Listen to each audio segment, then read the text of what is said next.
केंद्रीय वित्त मंत्रालय ने सेक्शन 43BH के अंतर्गत 1 अप्रैल से एमएसएमई सेक्टर्स को 45 दिन में भुगतान करने के आदेश को पारित किया है। सरकार के इस आदेश से कारोबारी जगत में आक्रोश का माहौल बना हुआ है। केंद्रीय वित्त मंत्रालय ने सेक्शन 43BH के अंतर्गत 1 अप्रैल से एमएसएमई सेक्टर को 45 दिन में भुगतान कराने के आदेश को पारित किया है।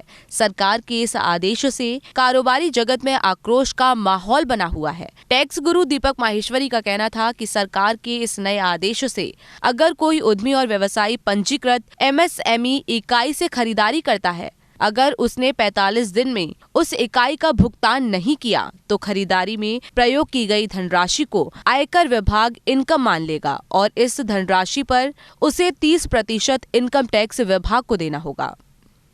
43BH में एक सेक्शन इंसर्ट हुआ था H, जो 1 अप्रैल 2024 से लागू हो चुका है। इस सेक्शन का मेन प्रोसेस ये है कि जो लघु और सूक्ष्म व्यापारी हैं, अगर उनसे कोई भी आदमी माल परचेस करता है तो 45 दिन के अंदर उसका उनको पेमेंट देना पड़ेगा। अगर वो 45 दिन के अंदर पेमेंट नहीं देते हैं तो उनकी इनकम में इस पेमेंट को जोड़ दिया जाएगा और इनकम में पेमेंट जोड़ने का मतलब यह है कि उनको टैक्स उस पर देना पड़ेगा। सेकंड इसमें यह है कि जो लोग भी पोर्टल पर रजिस्टर्ड हैं, लाइक मान लीजिए कि एमएसएमई के पोर्टल पे जो रजिस्टर्ड व्यापारी हैं, आपस में वो जनरली लेन देन करते हैं, उनको भी 45 दिन के अंदर पेमेंट देना पड़ेगा आपस में। टैक्स गुरु दीपक माहेश्वरी ने कहा कि एमएसएमई इकाइयों को 45 दिन में भुगतान करने के नियम को देखते हुए उद्यमी अपंजीकृत इकाइयों से माल खरीद रही है। इससे सरकार को करोड़ों रुपए के राजस्व की हानि हो रही है। टैक्स गुरु ने कहा कि उद्योग जगत की मांग पर उत्तर प्रदेश कर अधिवक्ता संगठन ने केंद्रीय वित्त मंत्री निर्मला सीतारमण को इस आदेश को वापस लेने के लिए एक पत्र लिखा है।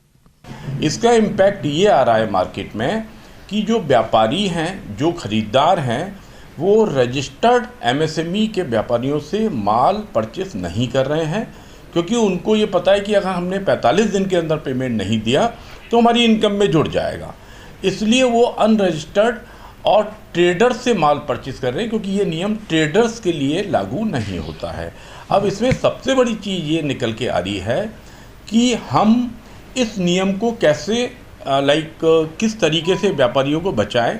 तो अल्टीमेटली हमने भी अपनी जो हमारी ऑर्गेनाइजेशन है उससे फाइनेंस मिनिस्टर को लिखा है।